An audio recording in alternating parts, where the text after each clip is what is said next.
What's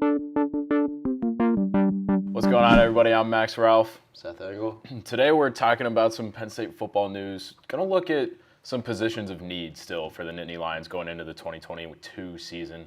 Actually, some bad news for the Nittany Lions this past week. It was reported by 24/7 Sports that defensive end Zariah Fisher is going to miss the season with an undisclosed injury, which that's now the second year in a row where Penn State has lost a defensive end, and even somebody who was expected to contribute.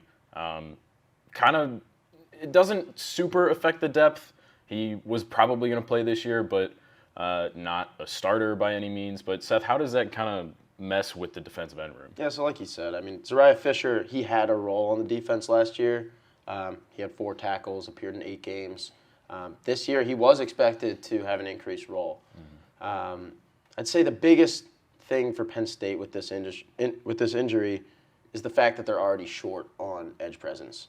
That's whether it's because of a weird spring with the transfer portal, what have you, they still needed, as many people as they could have, especially people with playing experience already. Yeah. And Zariah Fisher is one of those guys. So moving forward, what do you see from this defensive end room, how do you think they can kind of... Yeah, like you mentioned, they needed experience. We talked about it on the last pod when Damian Robinson committed, and we talked about it with James Franklin last week, how edge pressure is one of the biggest needs for this team, one of the things they didn't do well last year.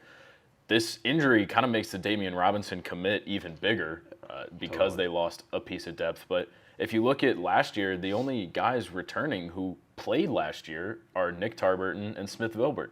And Vilbert only played in the Outback Bowl. He had 3 sacks, but that was, we don't know if that's just a blip on the radar or if that's really what he can do. So losing a guy who was expected to play in some capacity, no matter what, is bad. But we mentioned a couple of the guys coming in before we started recording here. There might be room for a Ken Talley or a Denai Dennis Sutton to kind of fill a little bit of that rotational role as a true freshman. Definitely. Penn State hasn't shied away from starting, defensive freshmen. We saw Kalen King last year and Jalen Reed had 2 pretty big roles on the defense. I think that's going to be, on the D-line from the edge this year. It's going to be Denai Dennis Sutton.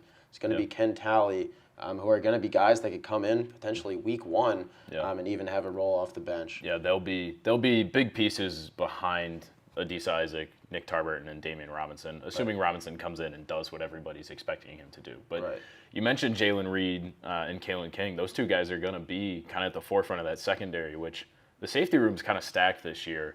You go from Jair Brown, Zakee Wheatley's there now. He's been a ball hawk all spring. Jalen Reed, Keaton Ellis. That room is solid. The corner room is good. You've still got Joey Porter Jr., who hopefully cuts down on the pass interferences, but Kalen King, who played almost a full season, and Daquan Hardy, who's probably going to fill that nickel role again in passing downs. But behind them, you've got Johnny Dixon, and not a ton of depth.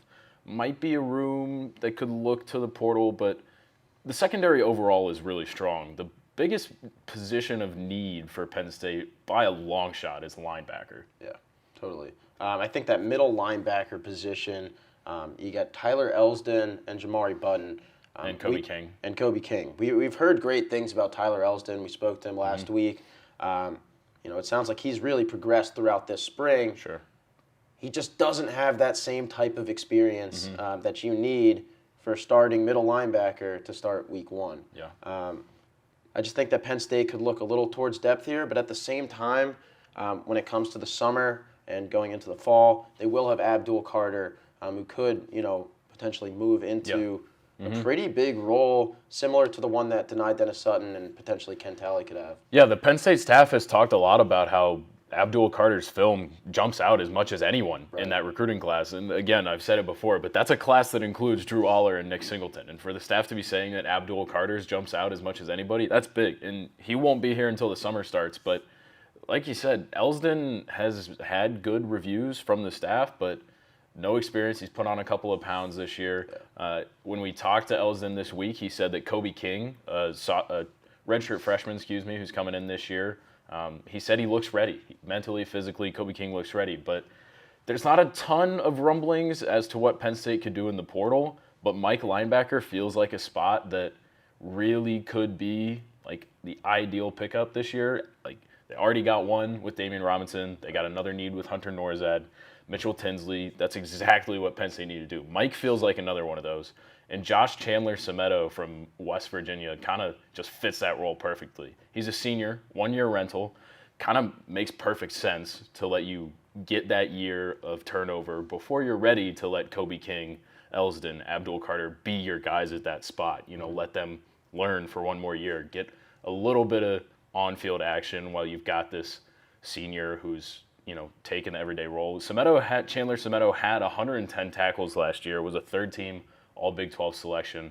Mike Linebacker just feels like where Penn State still needs improvement, the biggest hole on the team. Right. And there's this guy out in the portal who's had contact with Penn State and would kind of be a perfect fit. Yeah. Obviously, the Damian Robinson pickup was huge. I just don't think Penn State is completely ready to, kind of figure out their defensive room yet. I think linebacker is definitely somewhere they could turn to in the portal. But other than that, there are going to be holes in this roster, just like every spring. Mm-hmm. This year's a little weird just because of the amount of people that have entered the portal. Sure. But, it happens. There are positions of need. I want to talk a little bit about the offensive line. We've spoken a lot about that on previous podcasts. Mm-hmm. But there's still some holes there, especially at the guard position since Hunter Norzad, the transfer from Cornell, is not up yet. Right. Where do you see him fitting in? Yeah, we've talked a lot about Norzad. We talked a lot on the pod when he first committed. Right. He did very well at Cornell, but you have to remember that's Cornell. He's coming to Penn State to play in the Big Ten. There's nothing saying he can't do it until he puts it on tape, but right now we don't know. Penn State slotted Landon Tangwall in at left guard right now and Salim Wormley at right guard, which Wormley was supposed to be a starter last year, had a season-ending injury. So those are two guys who really don't have a ton of experience. You add in Norzad, who was a great pickup, looks to fill a hole that was really needed, but you haven't seen the production just yet from him. He's got good size. He stands at 6'4", I think 320. That's what you want out of your guard spots in the Big Ten, but you just kind of have to see it unfold. And I don't know that there's other pieces out there in the portal that Penn State could look to, and I also don't know that any of those true freshmen coming in this summer are going to be ready to contribute. I don't think so. I think Drew Shelton probably has the best shot to at least play as a true freshman. But when I look at this offensive line, we talk about inexperience, but these guys really have not played that much at all. Juice Scruggs is the only one. Juice Scruggs played a lot, but he still hasn't played a full season at center. Right. Yeah. And then Caden Wallace, started all of last year, and he was probably their worst offensive lineman. Yeah. We thought he might switch over to guard this year. Yeah, but he's staying at right tackle. Yeah. And then obviously to talk about Sal Wormley, hasn't started.